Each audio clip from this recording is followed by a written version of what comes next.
Hey guys, today we're going to do the famous impeller mod to this snowblower. That's the modification where you get some pieces of rubber and you bolt them to each of the blades on the impeller.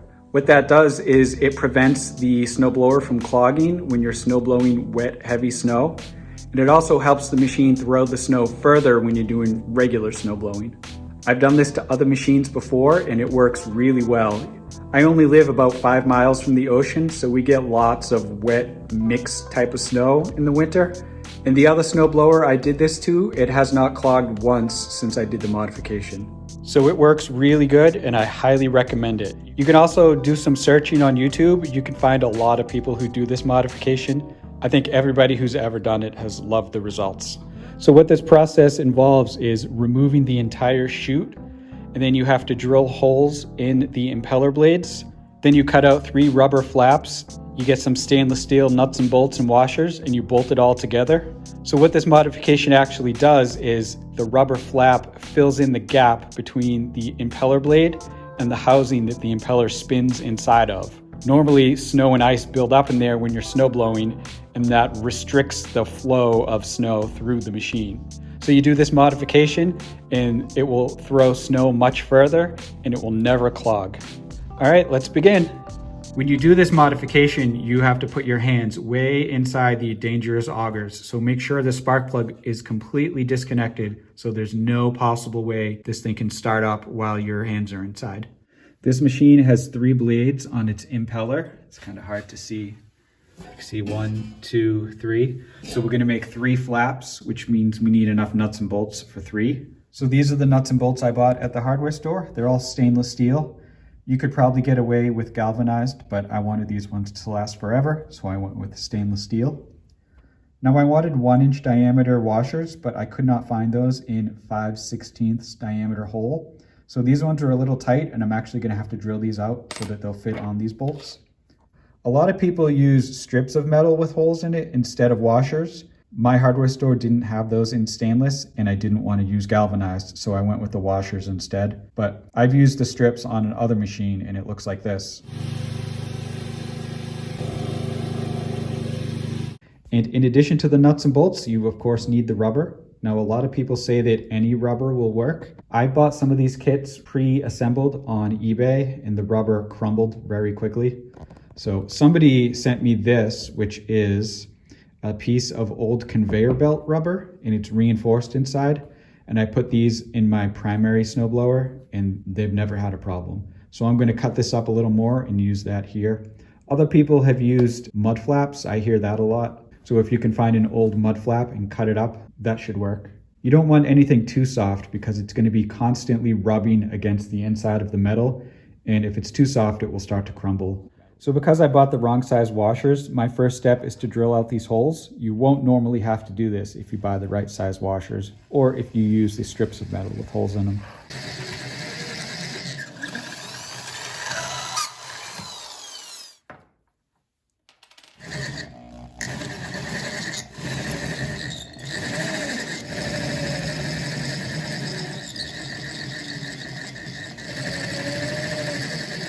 All right, now that the washers are all drilled out, they all fit together really nicely. So let me show you how these work first, and then we'll start taking the machine apart.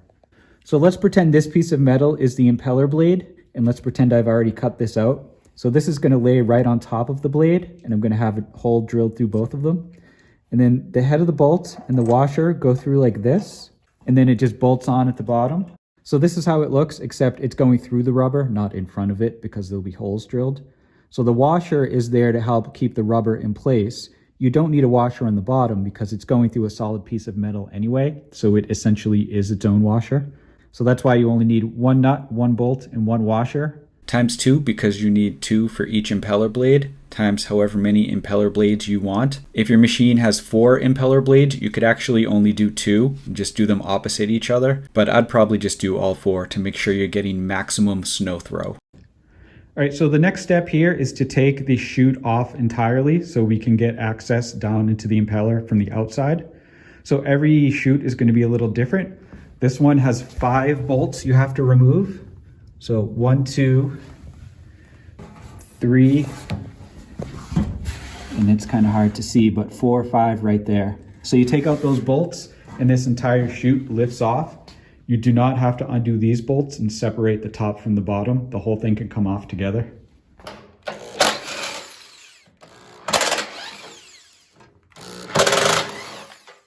The two bolts that are underneath this flap are kind of hard to get to, so you have to use a little flat wrench.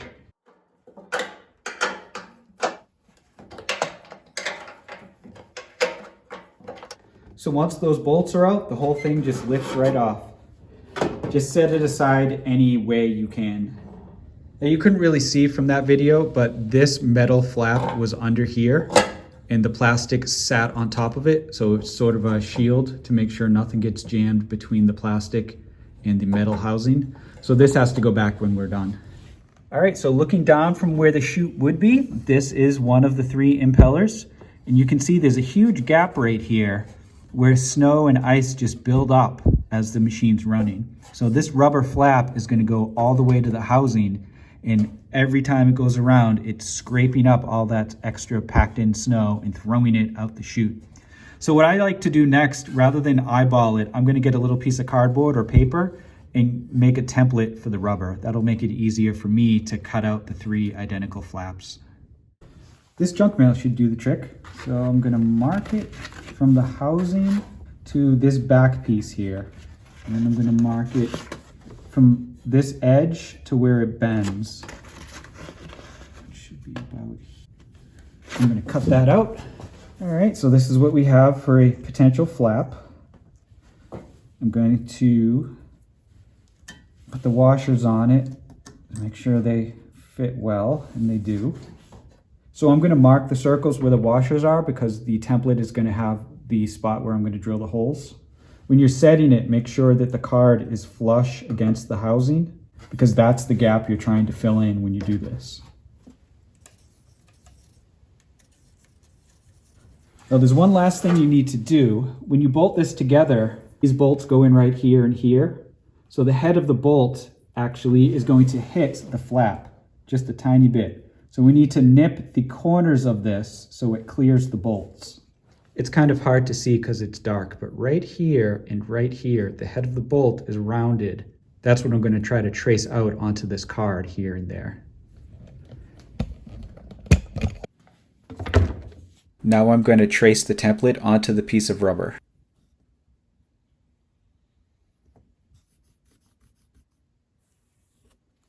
All right, you can see in pencil the outline of the shape. So there's a couple of different ways to cut those. Some people can use tin snips and cut right through, but this stuff is pretty thick. So what I'm gonna do is use a jigsaw with a metal cutting blade. The fine tooth of the jigsaw actually cut through this tough rubber really quickly and easily.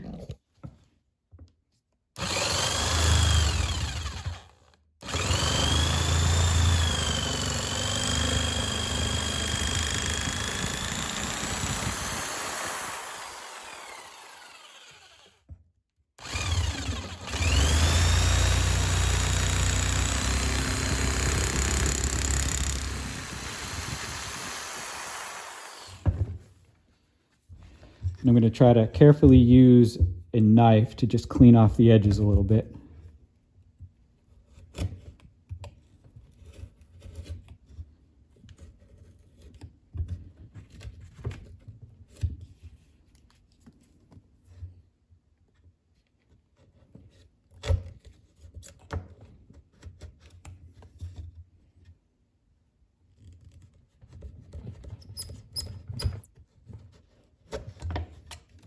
All right, it's not a perfect rectangle, but it should be good enough.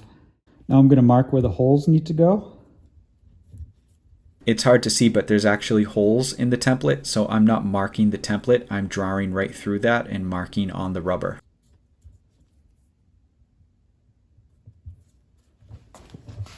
Now I'm going to try to carefully drill these holes out.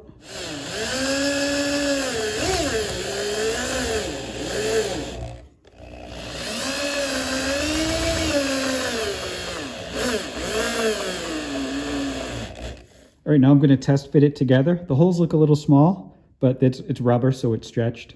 So I'm going to try to just force them in there anyway, and it should go in.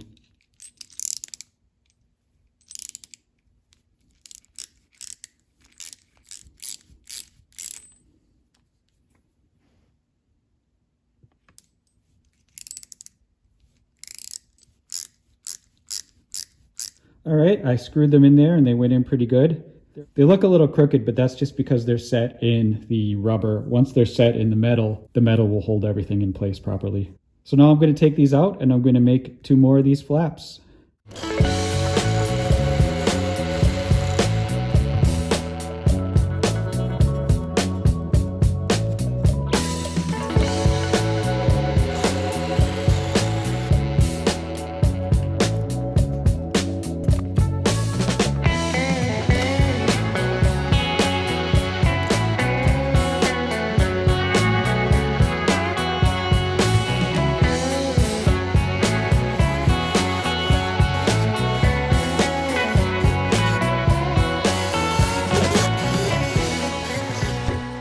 Okay, the 3 rubber flaps are done. Now I need to go drill matching holes in the metal impeller blades on the snowblower. All right, I'm getting ready to drill. So one thing you have to do here is jam a piece of wood in here so that you can put pressure down on this without spinning it, because you're gonna have to drill pretty hard to get through the metal. Now I'm starting with a smaller bit on my drill, and what I'm gonna do is use each individual flap as its own template. Then once I get 2 starter holes going, I'm going to switch to the bigger bit and drill out the hole completely, and then bolt each one down and then move on to the next one.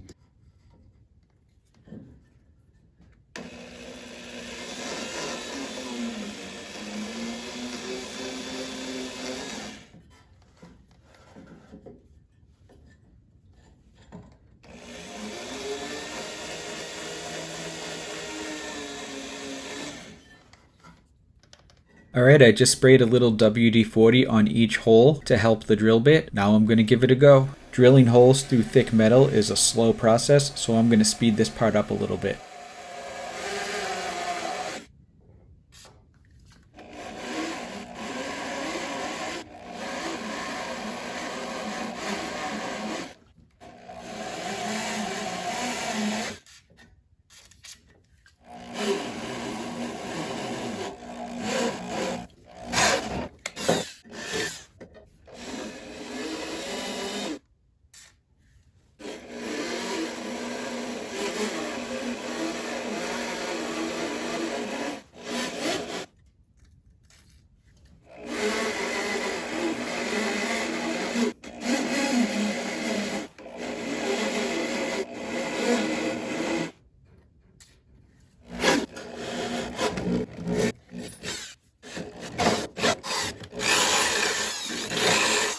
We're going to brush off all these metal shards. So most of them fell in here, and we'll have to clean out the inside of the machine once we're done.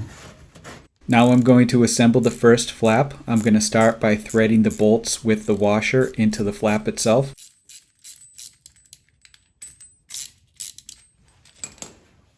Now you can see the bolts are sticking through just a little bit, so I'm going to line those holes up with those holes. Then you're not really going to see it, but I'm going to put these nuts on from the inside, and I'm going to hold those with a wrench while I socket these down.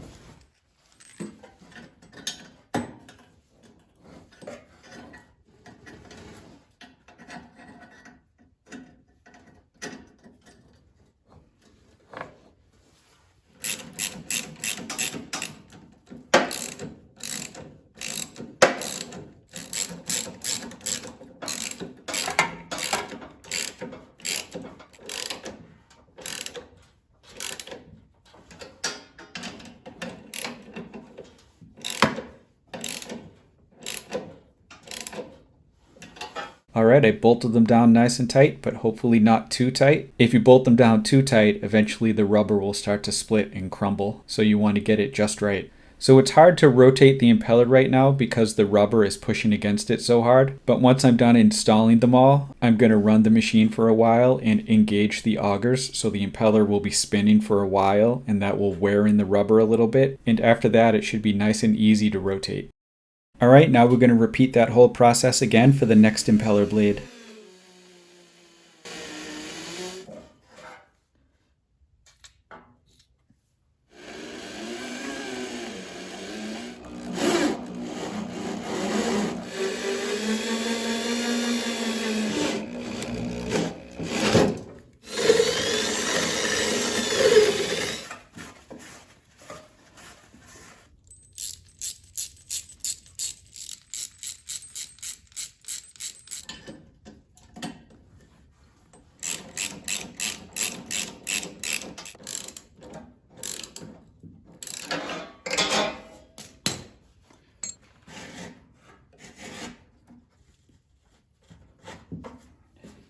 Alright, now we're going to repeat that process one last time on the final impeller blade.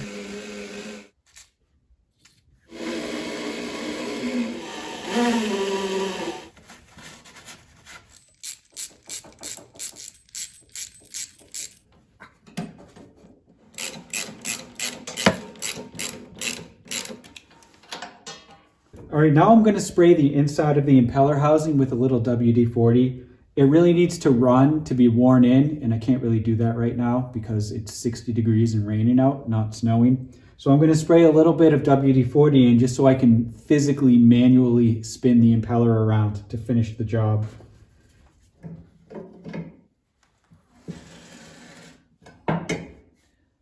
All right, so we're done with the modifications. So now we just need to put it back together. So we have to put the chute back on. So don't forget this metal flap that I mentioned at the beginning. It goes underneath the housing like this, and then the plastic that I'm holding onto goes on top of it.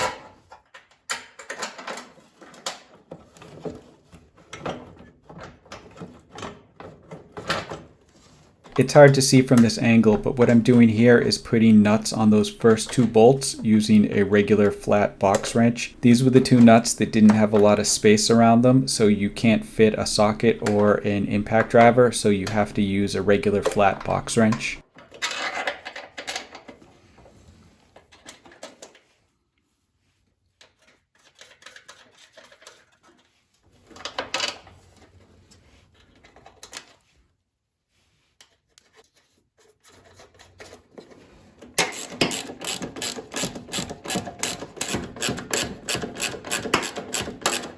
The bolts that hold the chute on are actually carriage bolts, which means they're smooth on the top, and you can't actually put a wrench on them. But underneath the head of the bolt, they have this square shape that fits into a square hole in the housing of the snowblower. So all I'm doing with my hand in the machine is pushing up against the bolt to keep the square part pressed in the square hole so the bolt won't turn. Then you can easily tighten the nut on. All right, the last bolt goes right here in this spot.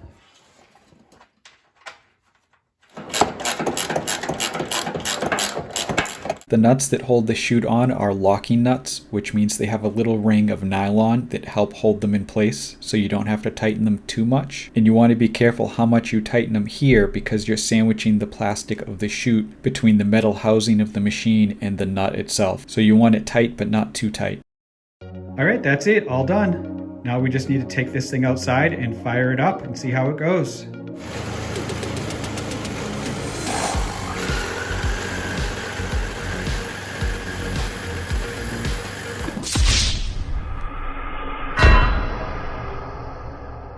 Hey guys, I know what you're thinking right now. You're thinking, John, I don't care about watching the impeller spin when it's warm and dry out. I want to see it throw snow. I want to see how good it works.